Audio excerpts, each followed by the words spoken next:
Greetings. Welcome to the third installment of Building an End-to-End Browser-Based Application.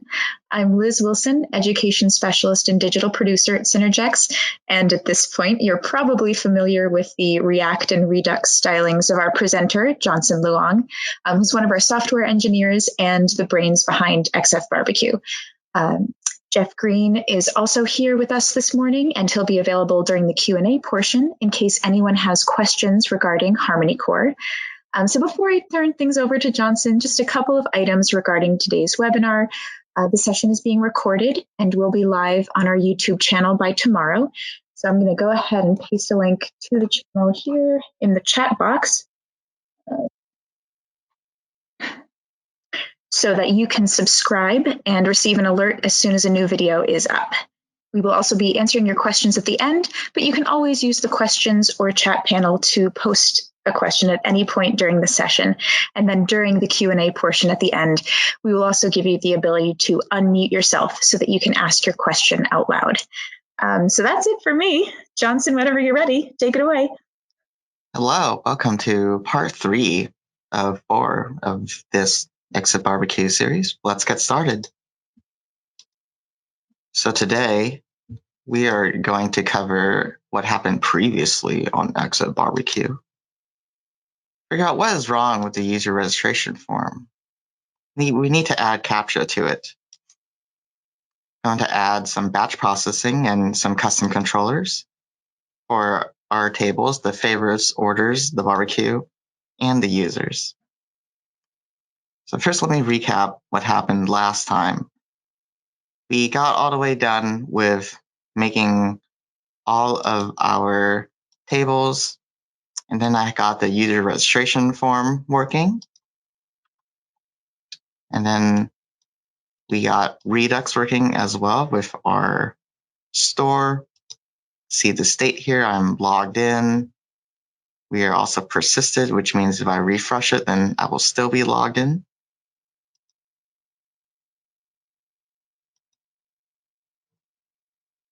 Okay, so what is wrong with this user registration form that I have here? You can see that it looks pretty normal. So when I log out, it looks exactly the same. But there's a problem here. The first one being that there's nothing to prevent bots from being able to create a ton of users, and they're also able to select what kind of user that they want. So bots out there can just be making a ton of administrators on your site, and we don't want any of that. So what we're going to do is that we're going to add reCAPTCHA to xfBBQ. So over here on the Google/reCAPTCHA website, go into the admin console here. I have one site as the xfBBQ site. Well, let's add another one. So I'm going to click create. I'm going to call it xfBBQ demo. This is the v2 reCAPTCHA. I'm going to add a localhost domain. Accept. Submit. And when you create a website with reCAPTCHA, you get these site keys, and we're going to use these later. So for now, I am going to edit some pages to account for the need to add reCAPTCHA. I'm going to shut down the server. I'm going to add an npm package, npm I react Google reCAPTCHA. And this will add the React flavor of reCAPTCHA.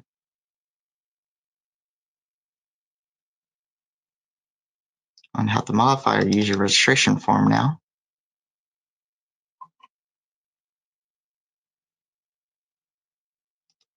Let's paste code in.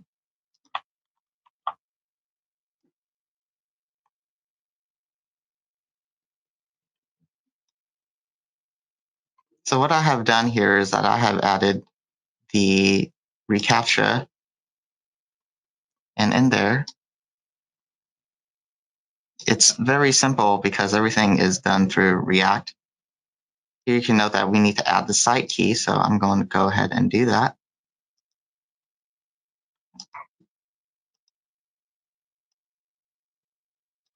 Paste that in.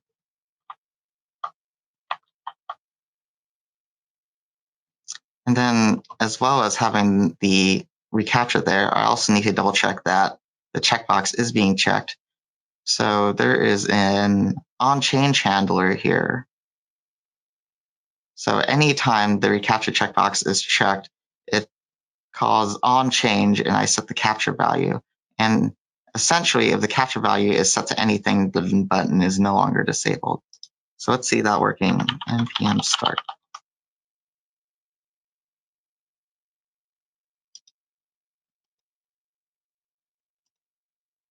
So here I refresh it.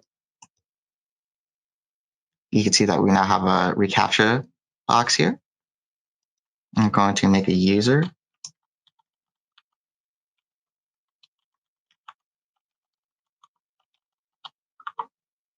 And as you can see, it doesn't let me submit unless I click the checkbox here.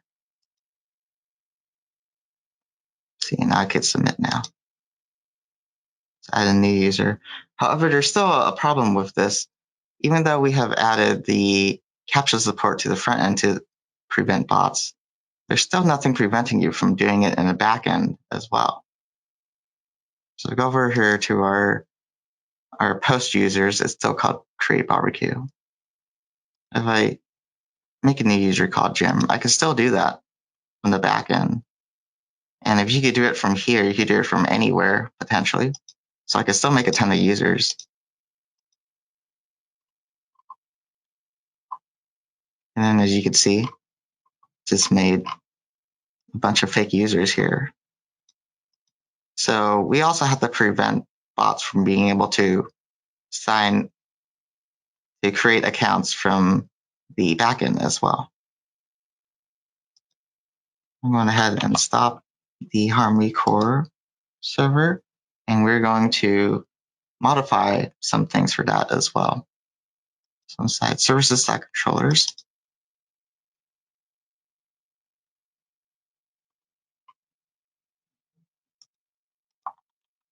or sorry, user controller.custom. I have changed it around, so now it will do the backend that requires a secret key. Here, I don't think that is the right secret key. Just copy this one, paste it in. And so what this post user now is going to do is going to check with the Google API, and it will verify it against the values that we're going to pass in. But in order to pass in these values, we also have to edit the user API to do this. So I'm going to go ahead inside user API. Right now, for our save user, I just send the user to save, but now we also have to send the capture value.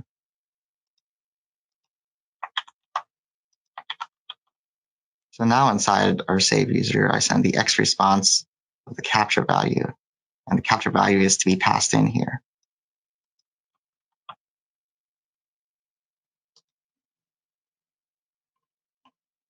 Go ahead and rebuild.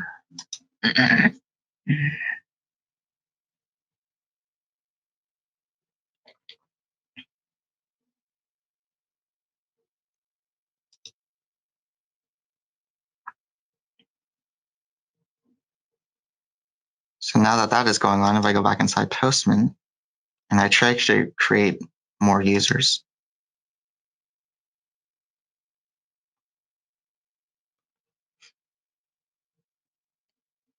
still going to work. Oh, I need to rebuild the whole thing.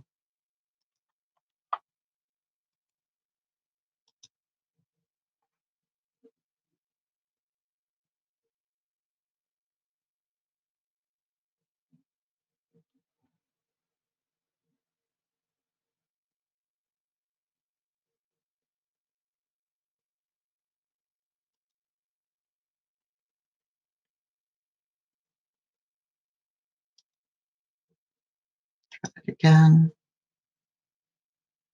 Okay, so now what's going to happen is because I haven't sent in the reCAPTCHA value, this is going to fail out. And then I'm just going to return bad request. So that's what you see here. We get a status of 400 bad request. So now bots are no longer able to create users through the front end or the back end. If I go back to read users, you would see that there is no user being made here.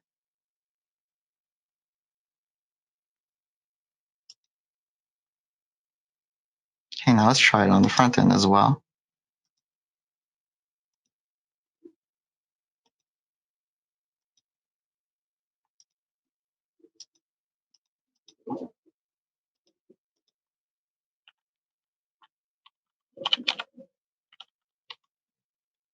And then another thing, as you can see, I no longer am able to select which or what kind of user that I'm making. And that's because in here, I have essentially taken advantage of the Redux that we made previously. And what I'm doing is that I'm grabbing state, and then I'm simply checking against the state. So if the login type is not 1, then this does not show up the type box. The type 1 being the administrator type.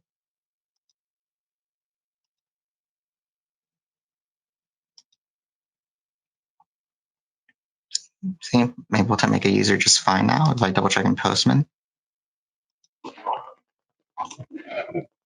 There's a new user here now. Okay. Let's commit our changes that we made to add this support.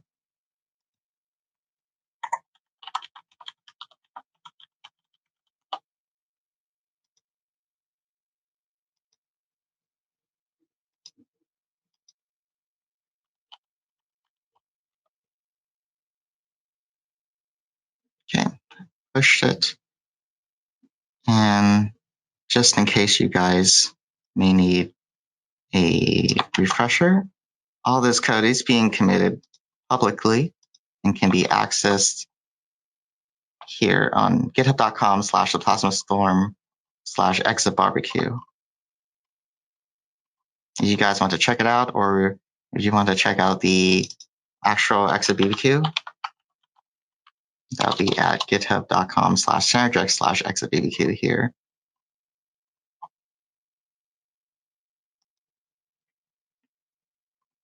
Okay, so now that we have our orders out of the way, or sorry, our CAPTCHA support, we're going to now look into how to make this table, or rather this lack of table, into a table, as well as being able to add orders as well. So I need to add support for adding a batch of orders and favorites, because currently the way it is set up, we can only add orders one at a time through our post order. Oh, sorry. So I'm going to go ahead and stop the server here. And I'm going to add a new custom controller for this.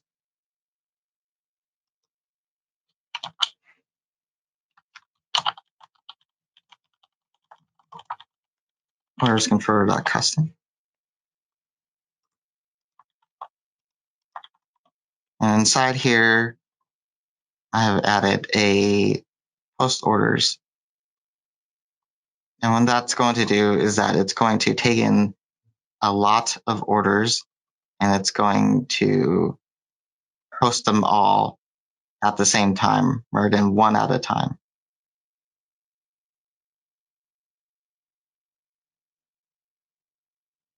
So in a loop, dbcontext.orders.add item, and then at the end of the loop, save changes all at once rather than one at a time.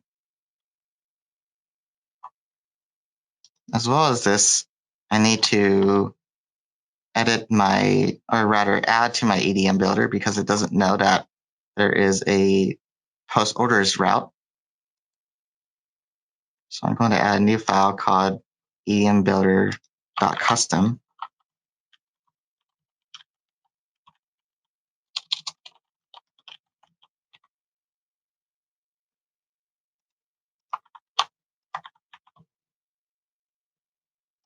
Oops. Sorry.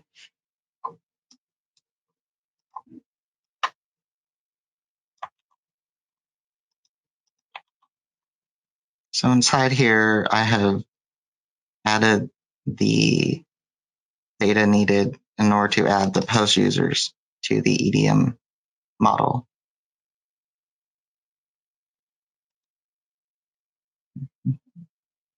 As well as that, we also need to make some changes to the front end in order to be able to add new barbecues.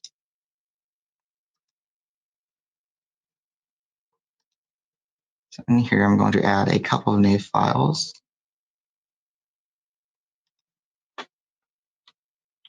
Order form.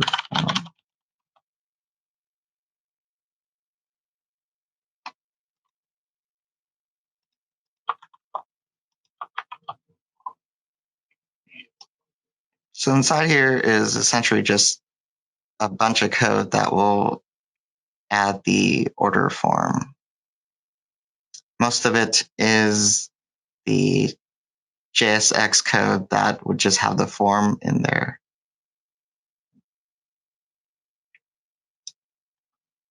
Then also need to add a order translate script.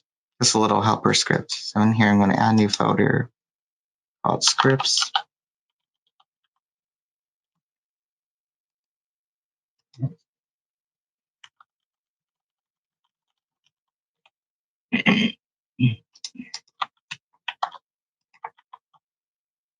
And this is a simple little helper script that I made to simply just translate the orders to ints or the ints to the orders.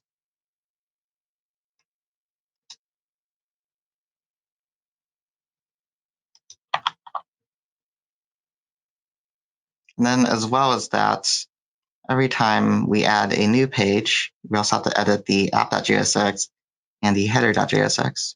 So I'm going to go ahead and do that now. So now we have an order form.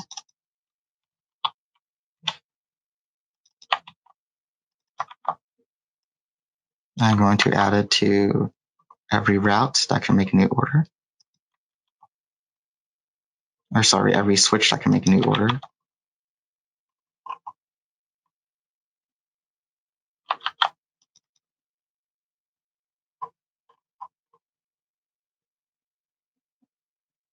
As well as in the header here.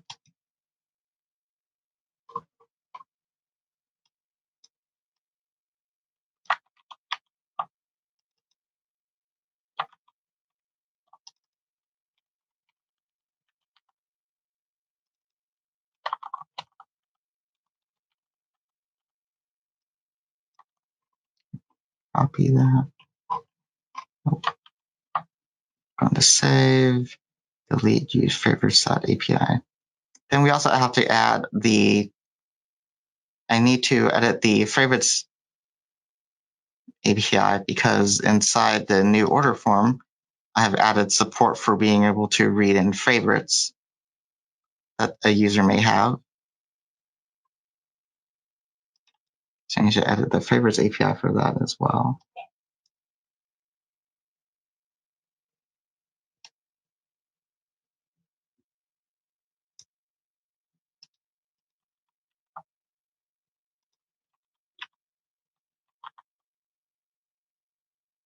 Okay, and then I need to edit the order.api so that there's add batch orders in there. So when I save the batch orders, all the orders are coming in a row. And essentially, I stringify all of them.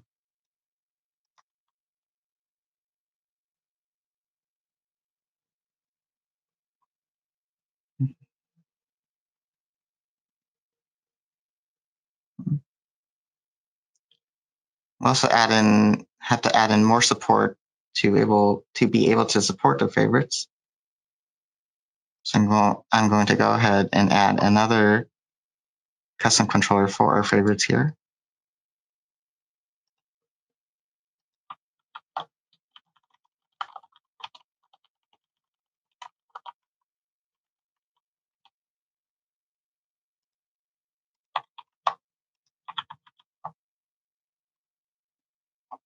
And then in here, I have added two new methods. One is the post favorites method that is similar to the one for orders. So a user is able to post a bunch of orders in a row, and then it will only save changes once.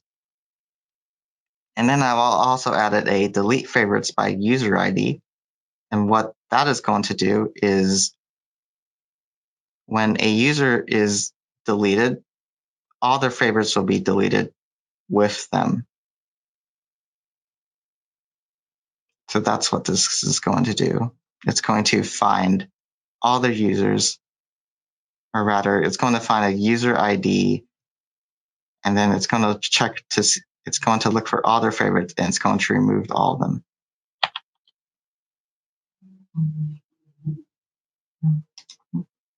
Okay, so let's try all this out. I'm going to rebuild.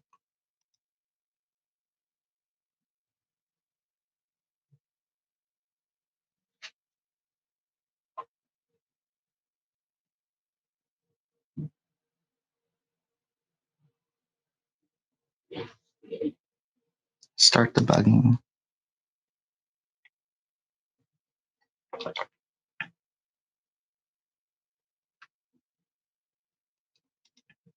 Okay, so now there is a new add order.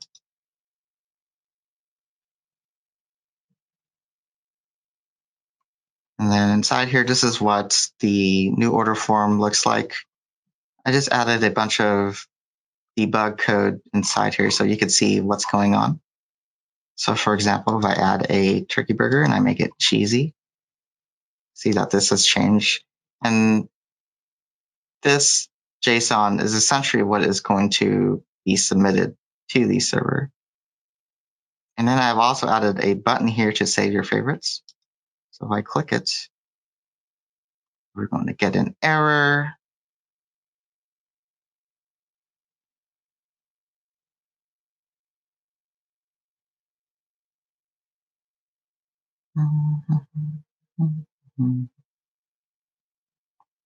Error unknown.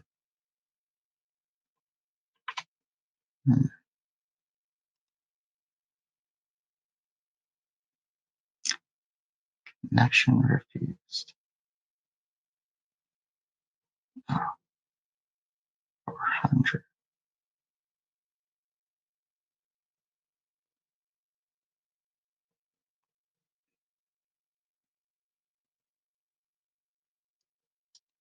Oh, sorry. I didn't add to the EdmBuilder the ability to post favorites.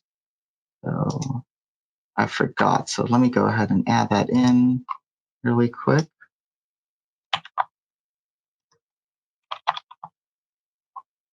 Okay. Pretty much in the same vein as adding post orders. Save that. Want to build it again.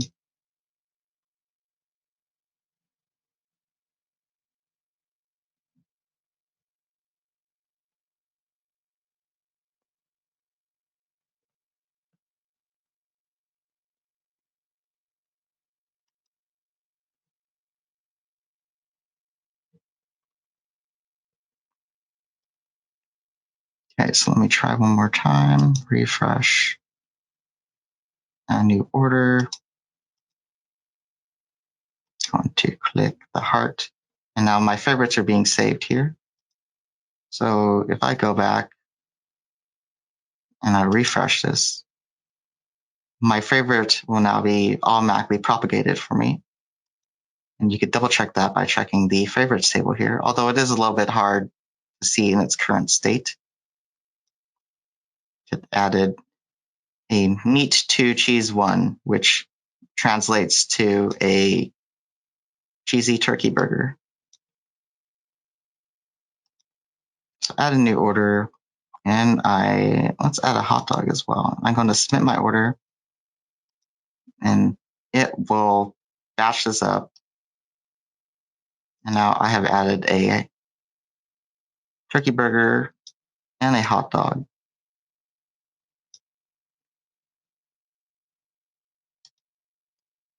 So let's make this page a little easier to see because it is very much impossible for a human to read this very well. So inside here, I'm going to edit order.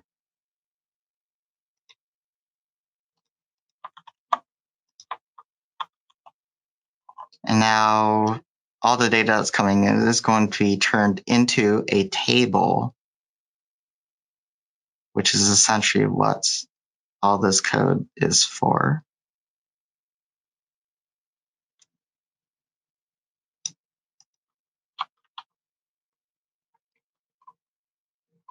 I am also going to edit the app.css so that there will be table grids available. So I'm just going to add it to the top here.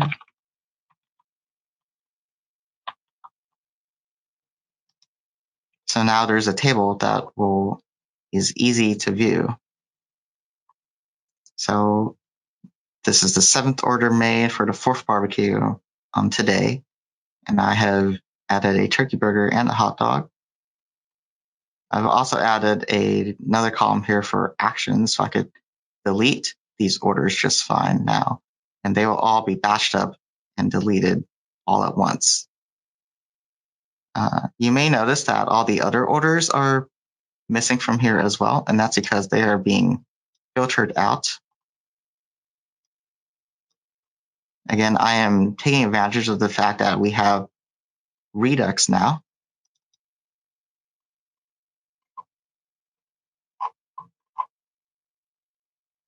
So inside login, I am making sure that when I get my orders, I am filtering them by login.id if the user is not an administrator. If I did log in as administrator, I would be able to see all the orders. So let's go ahead and double check that.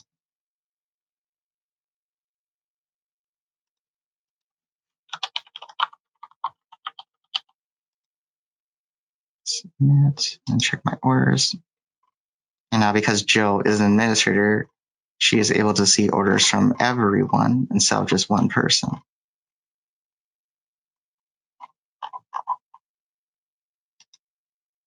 Let's add the same table, or rather a similar table to favorites as well. So I'm going to edit our favorites.jsx file.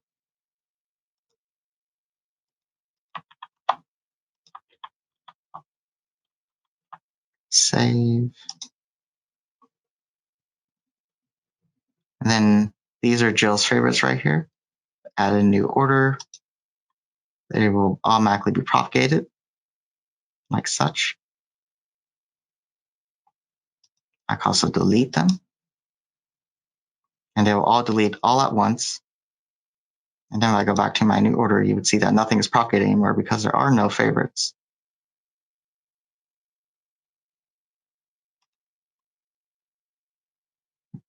Let's go ahead and commit all the changes that we made so far.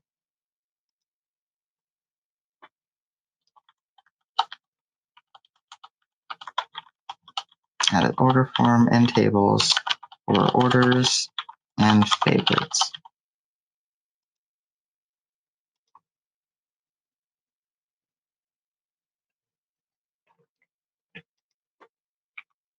push.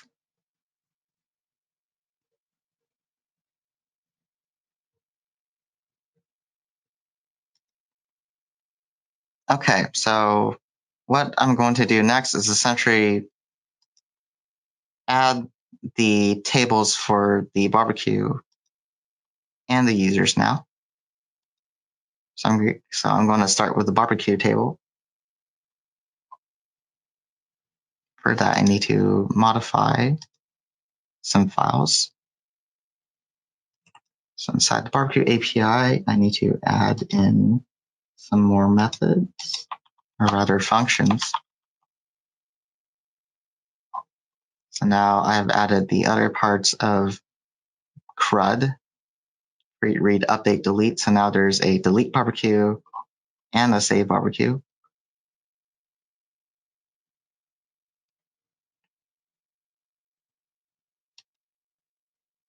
Let's go and edit barbeque-organizing for the table. So now there's a table view in here as well, in a similar vein to the orders and favorites. I'm going to add a new barbecue form.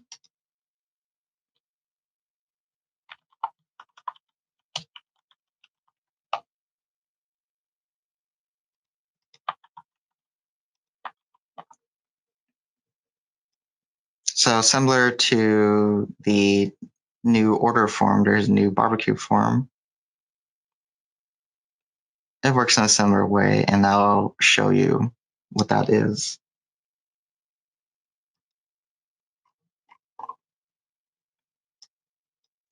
I also have to make a change to the backend here.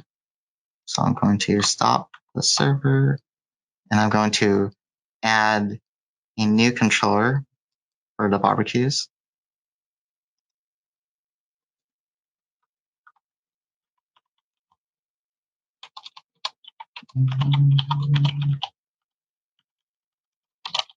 Custom.dbl.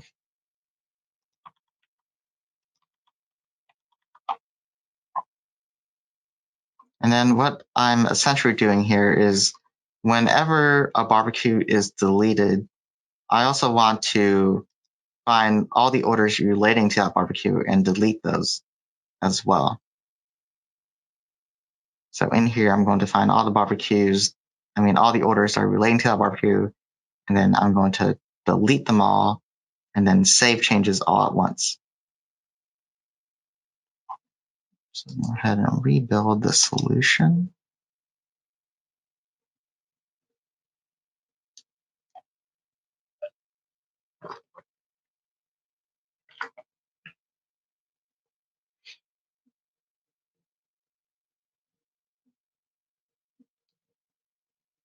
Run the server.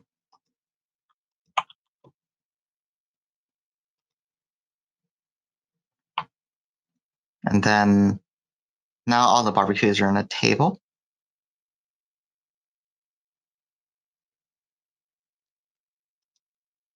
As you probably know by now, every time I add a new page, it also needs to be added to the app and header.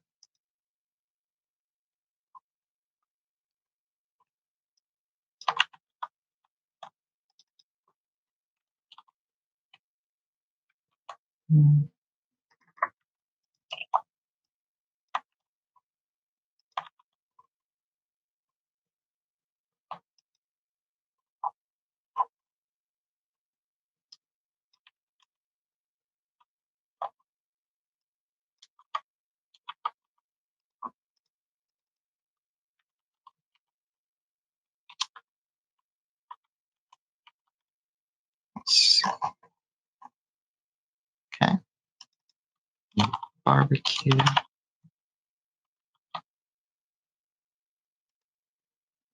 So now there's a new page for adding new barbecues. Then I could also edit existing barbecues. So this one is going to be on 2/2/2022. Let's change that to the 1st instead. I'm going to submit it. Then the barbecue has been edited, so it's on the 1st instead of the 2nd. Also add new barbecues in here.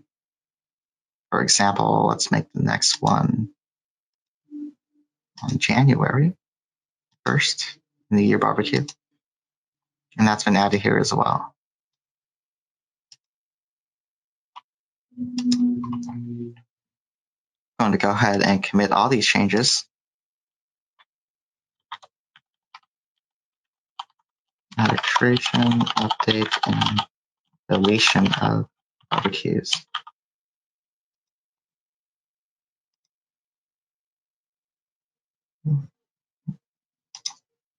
Push it again.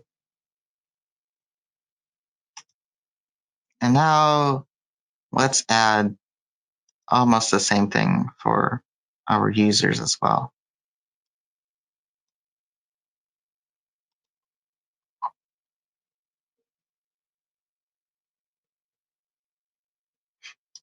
So over here on the front end, I need to modify the user API.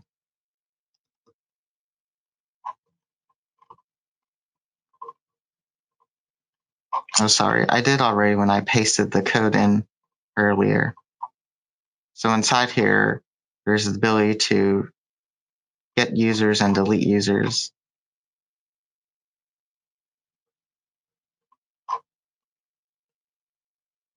To note is the ability to delete users that I have added here, for example.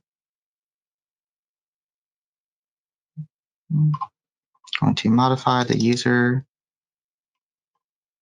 user.jsx so it comes out as a table.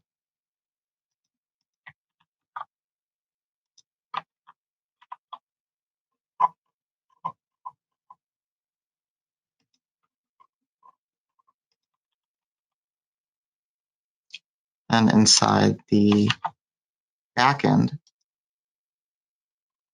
I'm going to modify our custom controller to add the ability to delete a user as well.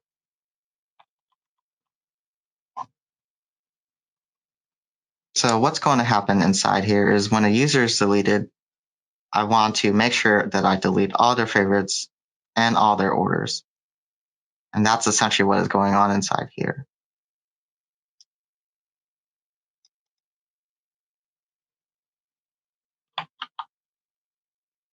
Save that. I'm going to rebuild.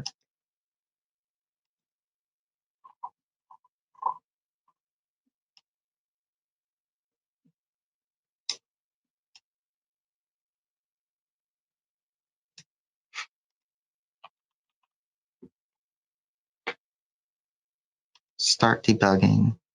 Then in the front end,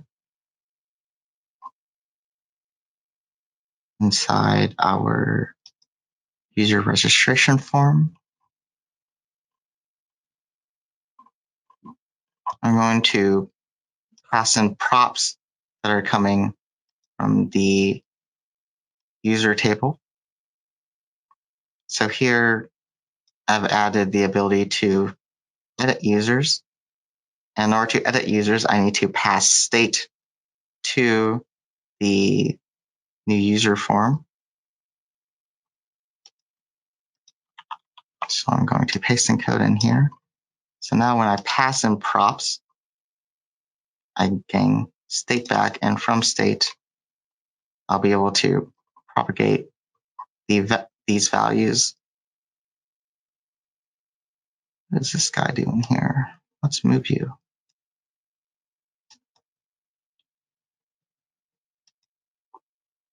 Whoops, should have selected yes.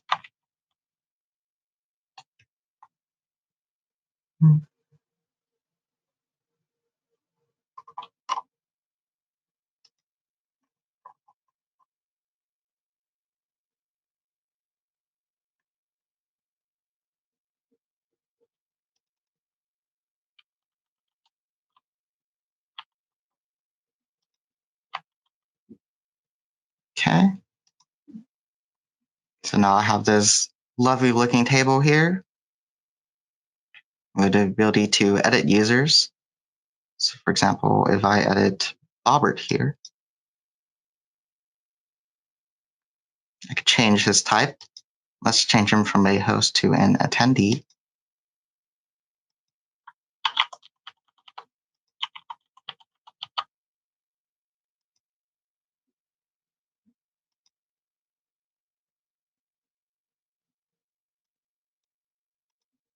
Okay. Now you can see he's being made an attendee now instead of a host.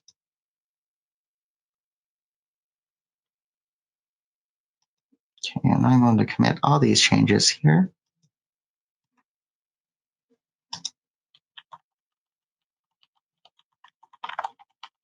Added user table and deleting and editing of users.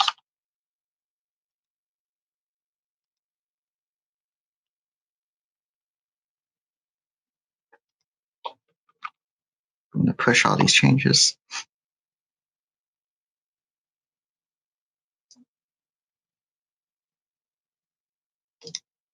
Okay, so let's recap what we did here. I have added CAPTCHA support inside the user registration, as well as batch processing and custom controllers for all 4 of our tables here. There have been UI improvements, meaning that all these are now being shown as tables instead of just raw JSON, as well as the ability to create, update, and delete not just the orders, but the barbecues as well. So what's going on in the last session of xfBBQ? I'm going to add user authentication with Java Web Tokens, and I'm going to start styling the UI with Bootstrap so we don't have to look at this ugly mess anymore. It's going to look nice. And I'm going to teach you how to make a production build for Harmony Core, so stay tuned. I've given everyone in our audience the ability to unmute themselves. So if you have any questions, now's the time to ask your question. I don't see anything in the question area yet.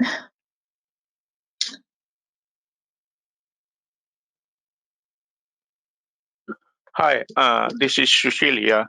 I had a question regarding EdmBuilder.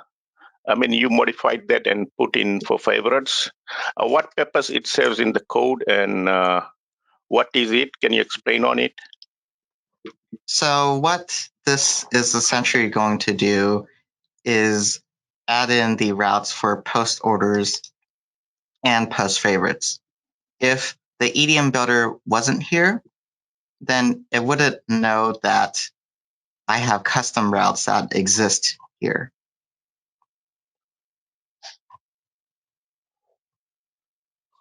For example, the post favorites. Okay.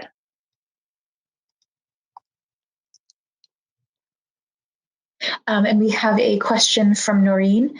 Would you be able to go over the concept of logging out in the next session?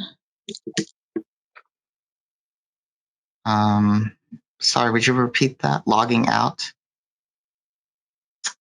Yeah, any more context when you mean logging out, Noreen? We'll wait if she has a... let me go ahead and unmute Steve, though. Here we go. Steve, you should be able to add your 2 cents. All right, thanks. Oh, sorry, Steve. Do you want to go? No, can you carry on with this one? I've just got something to add about the last question, but you carry on with this one. Okay, so I think I went over logging out in the last session, but I'll just repeat it here.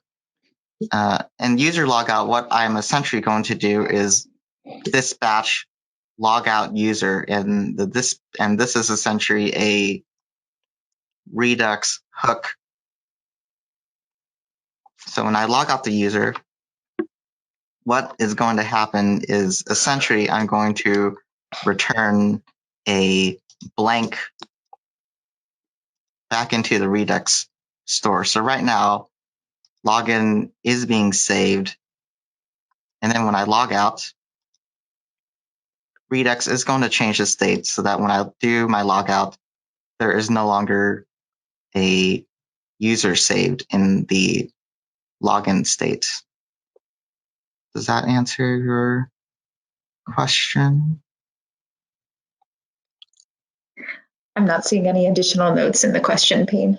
So perhaps that did answer it. Let's see.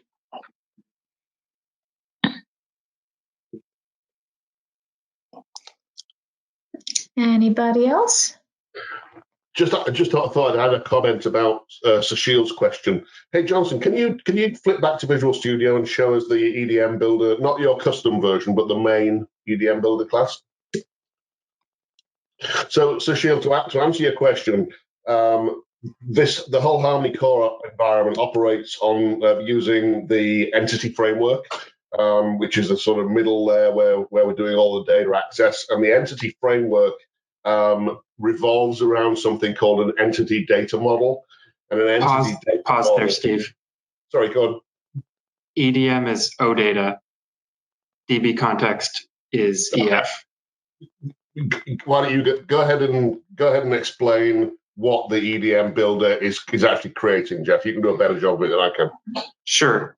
So the EDM builder is I don't know if I think Steve has demoed this before, but when you ask a Harmony Core web service for the metadata about the service, it'll tell you all of the entities that exist, and it'll tell you all of the OData actions and functions that can be performed on those collection endpoints. And that information is told to OData using the EDM builder. So it's sort of constructing a map of our service so that our service can be interacted with programmatically. Right. So the EDM build, the entity data model knows about the types that are being exposed and the valid operations on those types to describe that to OData so that it can then present that to you. So what Johnson's doing here is when he is adding custom endpoints to the controller methods, he's also adding custom code into the EDM builder to define those custom endpoints and operations that he's added to the controllers. So the main EDM builder class is code generated along with the controllers. And as Johnson is customizing the controllers, he's also customizing the entity data model to describe those customizations, essentially, is what's happening. Okay, thanks. Sure. If he was just doing sort of straight CRUD endpoints, so posting to a collection endpoint or something along those lines, these wouldn't be necessary. But these are an example of an OData action, and that's why they're being defined separately, whereas the rest of the collection endpoints are not explicitly called out as like you can post to this collection or you can get from this collection. Usually those are just defined in the controller, but these are different because they're actions.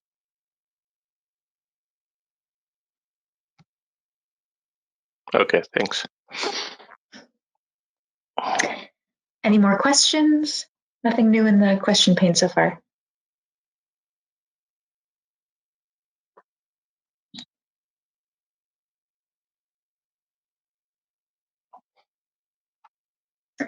Well, I guess we can tentatively start wrapping up here.